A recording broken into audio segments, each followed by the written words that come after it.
5 reasons why Sandman is the most epic series on Netflix. Did you know one Netflix series is rewriting what it means to be epic? The Sandman isn't just a show, it's an experience that'll blow your mind. If you think you've seen everything in fantasy, get ready to change your mind. Today, I'm going to tell you 5 reasons why The Sandman is the most epic series on Netflix. And trust me, you'll want to stick around until the end, because each reason will surprise you more than the last. First, let's talk about the universe. The Sandman isn't just a story, it's an entire cosmos. Based on Neil Gaiman's legendary comic, the series creates a world where dreams, nightmares, gods, and humans collide. Picture a place where the king of dreams, called Morpheus or Dream, controls everything you see while you sleep. But he's not just a powerful guy.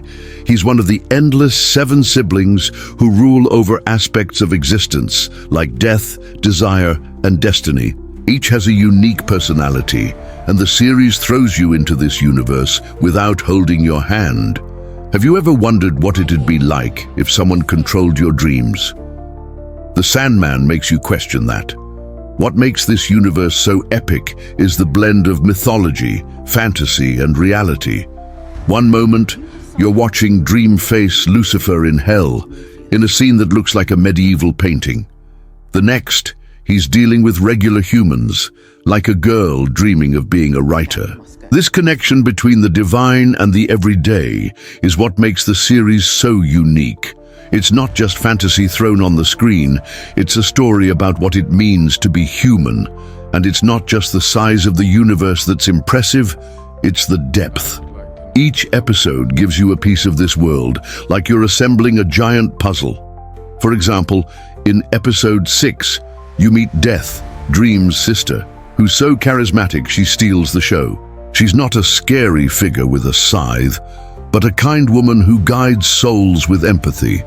Seeing how she and Dream interact makes you think about life, death, and family in a way no other series can. Another detail that makes the universe epic is how everything connects. Every character, every story, even the smallest details, like a book in Dream's library, has a purpose. Nothing is there by accident. And that keeps you glued to the screen, knowing each scene might reveal something new about this massive world.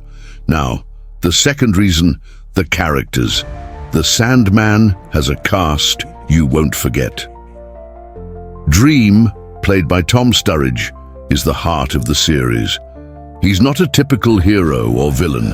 He's melancholic, stubborn, sometimes even cold. But you feel he carries the weight of billions of dreams on his shoulders.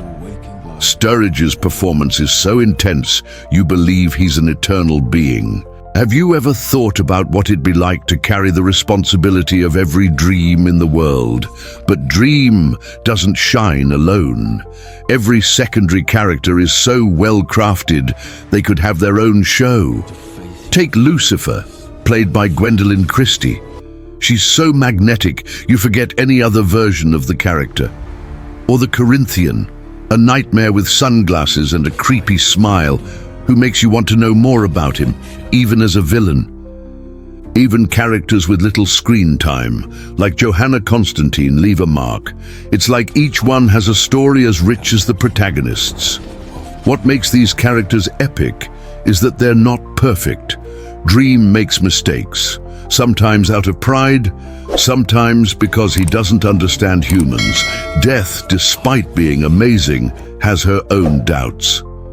Desire, one of the endless, is manipulative and makes you question who the real villain is.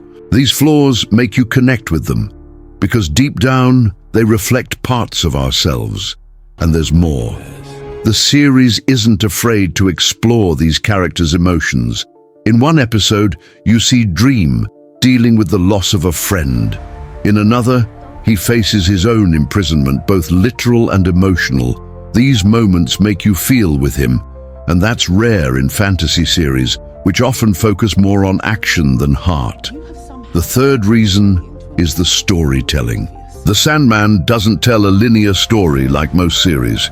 Each episode feels like a standalone tale, but they all connect in the end. It's like reading a book of short stories that together form an epic saga. For example, episode 5, 24/7, takes place almost entirely in a diner and is so tense it feels like a thriller movie. The next episode, with Dream and Death, is calmer and more philosophical. This variety keeps you hooked because you never know what's coming next. The storytelling is also epic because it blends genres. One moment it's dark fantasy with demons and magical realms. The next it's human drama with people dealing with love, loss, or ambition. And there are even touches of horror, like scenes with the Corinthian that give you chills. This mix makes The Sandman a series that appeals to all kinds of viewers, from Game of Thrones fans to those who enjoy something more introspective, like Black Mirror. Another strength of the storytelling is how it makes you think. The Sandman doesn't spoon-feed you. It throws out ideas about fate, free will, and morality, and lets you reflect. For example, what would you do if you could change your dreams? Or if you had power over death?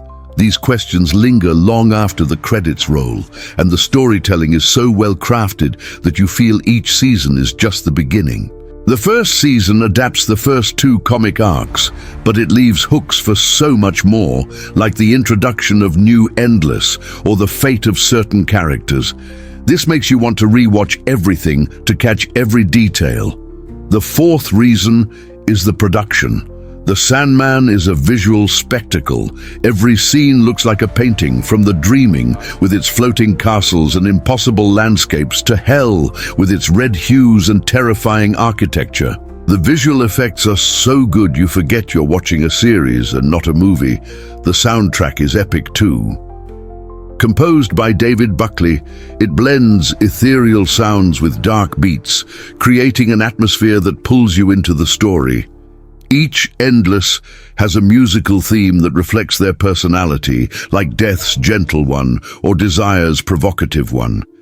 These details show the care the team put into every aspect of the series. And the direction, flawless.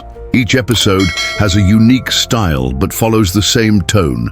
Neil Gaiman, also a producer, ensured the essence of the comics was respected, but with modern touches to work on TV. For example, the series updates the 1980s story to today, with smartphones and current references without losing the original vibe. The production shines in the details too.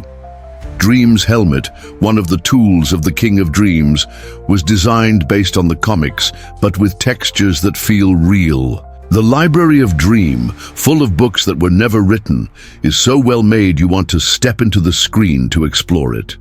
These touches make The Sandman feel like a labor of love, not just a series to make money.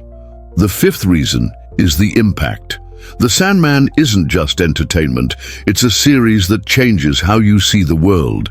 It tackles deep themes like the power of dreams, the weight of choices, and what it means to be eternal. Each episode leaves you with something to think about, whether it's your own life or the universe. The impact also comes from the fans. Since the series premiered, it's created a passionate community. On forums, on social media, everyone's discussing theories, sharing fan art, and debating characters. This shows how The Sandman isn't just a series, it's a cultural phenomenon. And the impact doesn't stop at the first season. The series has been renewed, and the comics have material for multiple seasons, with even more epic arcs like Season of Mists or A Game of You. Knowing there's more to come makes you even more excited to keep watching. Plus, The Sandman has opened doors for other comic adaptations. Before, series based on comics were mostly about superheroes, like The Boys or WandaVision. But The Sandman showed you can do adult fantasy with complex themes and still attract a huge audience. That's epic in itself. And you can't talk about impact without mentioning how the series touches your heart. There are moments that make you laugh, like Dream's interactions with his raven, Matthew. Others make you cry, like the story of a character Dream meets in episode 6. And some scenes leave you speechless, like the showdown between Dream and Lucifer. This emotional roller coaster is what makes The Sandman unforgettable. So if you're thinking, okay, but why should I watch The Sandman? The answer is simple, because it's a series that will stick with you. It's not just about dreams or gods, it's about you, about what drives you, what scares you, what keeps you going. And deep down, we all have a bit of dream trying to find our place in the world. So, if you haven't watched The Sandman yet, run to Netflix and dive into this universe. And if you've already seen it, tell me in the comments, what was the most epic moment for you? Which endless is your favorite? And if you want more curiosities or theories about the series, leave your question and I'll answer you. Don't forget to like the video, subscribe to the channel, and follow me so you don't miss any content. Let's build this Sandman fan community together.